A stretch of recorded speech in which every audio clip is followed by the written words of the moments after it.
नमस्ते दोस्तों, स्वागत है आपका हमारे चैनल पर, जहां हम लाते हैं आपके लिए दिन की सबसे बड़ी और सबसे ताज़ा खबरें।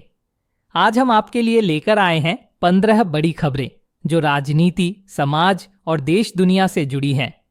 तो बने रहिए हमारे साथ, क्योंकि हम आपको बताएंगे वो सब जो आपको जानना जरूरी है।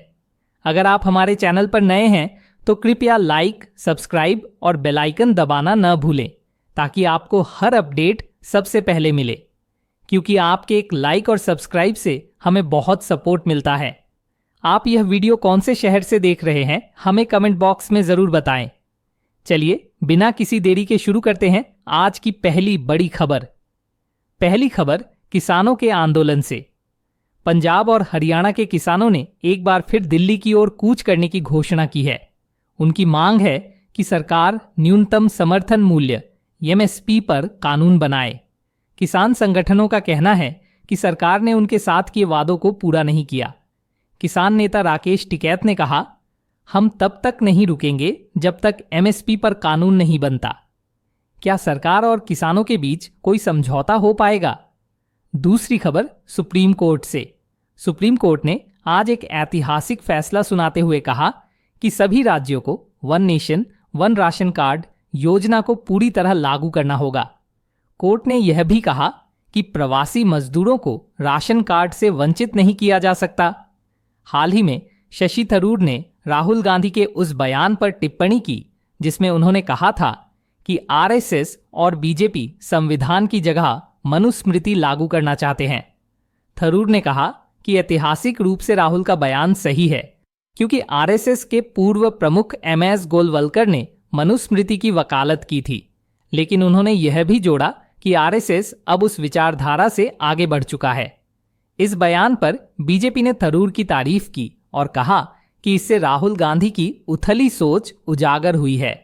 अब एक और सनसनीखेज खबर।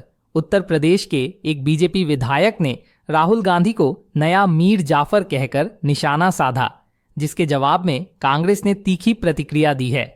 बीजेपी के राष्ट्रीय प्रवक्ता प्रदीप भंडारी ने कहा कि राहुल गांधी की विदेश यात्रा और उनकी टिप्पणियां देश के हितों के खिलाफ हैं। अगली खबर उत्तर प्रदेश से, जहां विधानसभा चुनाव 2026 की तैयारियां जोरों पर हैं। आज चुनाव आयोग ने यूपी में वोटर लिस्ट को अपडेट करने का ऐलान किया है। इसके साथ ही बीजेपी, सपा और कांग्रेस ने अपने अपने प्रचार अभियानों को तेज कर दिया है।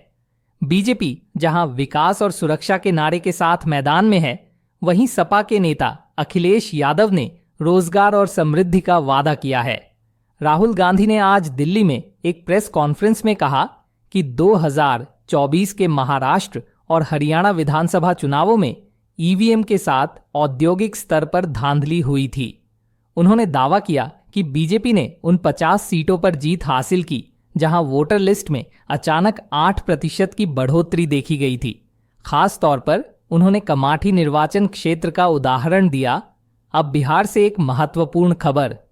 नीतीश कुमार की सरकार ने शराबबंदी नीति को और सख्त करने का ऐलान किया है।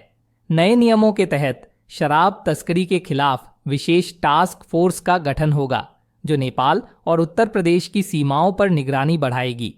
बेगूसराय में हाल ही में जहरीली शराब से 2 लोगों की मौत के बाद सरकार ने यह कदम उठाया है। पंजाब से एक बड़ी खबर। आम आदमी पार्टी ने अपनी मुफ्त बिजली योजना को 200 से बढ़ाकर 300 यूनिट कर दिया है। मुख्यमंत्री भगवंत मान ने कहा कि यह योजना 50 लाख परिवारों को लाभ पहुंचाएगी, लेकिन विपक्ष ने इसे चुनावी स्टंट करार दिया और कहा कि इससे राज्य की वित्तीय स्थिति बिगड़ेगी। जम्मू कश्मीर से ब्रेकिंग न्यूज। भारतीय सेना ने कुपवाड़ा में एक आतंकी हमले को नाकाम कर 2 आतंकियों को ढेर किया। मध्य प्रदेश से खबर। सरकार ने किसान सम्मान योजना के तहत 2 लाख नए किसानों को जोड़ा है। इस योजना के तहत किसानों को केंद्र से 6,000 रुपये और राज्य से 6,000 रुपये यानी कुल 12,000 रुपये प्रतिवर्ष मिल रहे हैं। लेकिन पराली जलाने वाले किसानों की सहायता और एमएसपी खरीद को 1 साल के लिए निलंबित करने का फैसला विवादों में है। शहरी विकास मंत्री कैलाश विजयवर्गीय ने इसे पर्यावरण संरक्षण के लिए जरूरी बताया, लेकिन किसान संगठनों ने इसका विरोध किया है। अब एक बड़ी राष्ट्रीय खबर। सुप्रीम कोर्ट ने शिक्षा समानता अधिनियम 2024 को मंजूरी दे दी है। इस फैसले के तहत देश के सभी निजी स्कूलों को 25% सीटें आर्थिक रूप से कमजोर वर्गों EWS के लिए आरक्षित करनी होंगी। सामाजिक कार्यकर्ताओं ने इसे शिक्षा के क्षेत्र में क्रांतिकारी कदम बताया है, लेकिन कई निजी स्कूल प्रबंधनों ने इसका विरोध किया है। उनका कहना है कि इससे उनकी वित्तीय स्थिति पर असर पड़ेगा। अब दिल्ली से एक चिंताजनक खबर।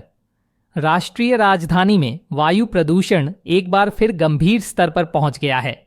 केरल में जुलाई 2025 में भारी बारिश ने एक बार फिर कहर बरपाया है। मौसम विभाग ने अगले 24 घंटों के लिए रेड अलर्ट जारी किया है और कई जिलों में स्कूल कॉलेज बंद कर दिए गए हैं। बाढ़ प्रभावित इलाकों में NDRF की टीमें तैनात की गई हैं और स्थानीय प्रशासन ने लोगों से घरों में रहने की अपील की है। तो दोस्तों, ये थीं आज की 15 बड़ी खबरें। अगर आपको हमारा यह वीडियो पसंद आया तो लाइक, शेयर और सब्सक्राइब करना न भूलें। हम हर दिन आपके लिए लाते हैं देश और दुनिया की ताज़ा खबरें। अपनी राय कमेंट्स में ज़रूर बताएं और बेल आइकन दबाकर नोटिफिकेशंस ऑन करें ताकि आप कोई खबर मिस न करें। मिलते हैं अगले वीडियो में। तब तक के लिए नमस्ते।